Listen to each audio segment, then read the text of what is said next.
പശ്ചിമ ബംഗാളിൽ രണ്ടാം ഘട്ട വോട്ടെടുപ്പിനുള്ള പരസ്യ പ്രചാരണത്തിന്റെ അവസാന മണിക്കൂറുകളിലും ശക്തമായ വാദപ്രതിവാദങ്ങളാണ് നേതാക്കൾ ഉയർത്തുന്നത്. മമതാ സർക്കാർ ബംഗാളിൽ ഭീഷണിയും നുണയും മാത്രമാണ് മുഴക്കിയത് എന്ന് പ്രധാനമന്ത്രി നരേന്ദ്രമോദി ആരോപിച്ചു. നോർത്ത് 24 പർഗാനാസിലെ മോദിയുടെ റാലിയിലേക്ക് പ്രവർത്തകരുടെ ഒഴുക്കായിരുന്നു. പഹൽഗാമിൽ ഒരു പോലീസിനെ പോലും അയക്കാത്ത കേന്ദ്ര സർക്കാർ ബംഗാളിൽ 2 ലക്ഷം കേന്ദ്രസേനയെ വിന്യസിച്ചുവെന്ന് മമത ആരോപിച്ചു. നോബിൾ മാരിക്കാരൻ തയ്യാറാക്കിയ റിപ്പോർട്ട് കാണാം.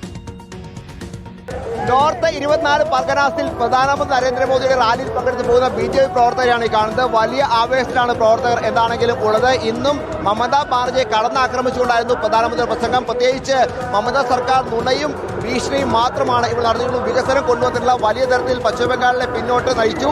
പശ്ചിമബംഗാളിനെ സ്വതന്ത്രമാക്കുക എന്നാണ് BJP ലക്ഷ്യം. അതിനോട് സാധ്യമാകും എന്നാണ് പ്രധാനമന്ത്രി വ്യക്തമാക്കിയിരിക്കുന്നത്. मोदी जी बोला विकसित पश्चिम बंगाल होगा, विकसित भारत पहले बन गया, विकसित पश्चिम बंगाल बनेगा, बन के रहेगा.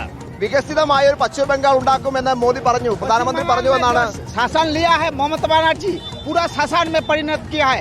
34 साल वामफ्रंट और 15 साल ममता बनर्जी पश्चिम बंगाल खत्म कर दिया. मोदी जी आएगा तो पश्चिम बंगाल नतून से उदय होगा.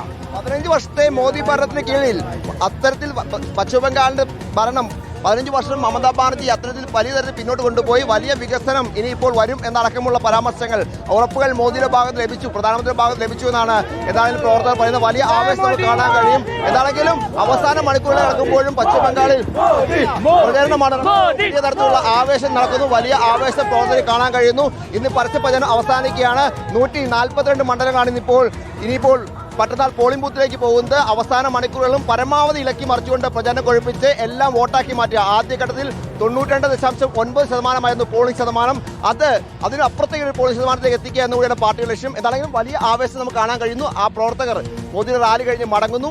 അതോടൊപ്പം തന്നെ ഇന്നിപ്പോൾ കേന്ദ്ര ആഭ്യന്തരമന്ത്രി അടക്കമുള്ള ആളുകൾ, അമിത്ഷാ അടക്കമുള്ള ആളുകളുടെ റാലി, മമതയുടെ അടക്കം റാലികൾ വൈകുന്നേരം നടക്കാനുണ്ട്. വലിയ ആവേശം തന്നെയാണ് ഇന്നിപ്പോൾ പശ്ചിമ ബംഗാളിൽ അവസാന ദിവസവും പരസ്യപ്രചരണം അവസാനിക്കുന്ന അവസാന മണിക്കൂറുകളിലും കാണാൻ കഴിയുന്നത്.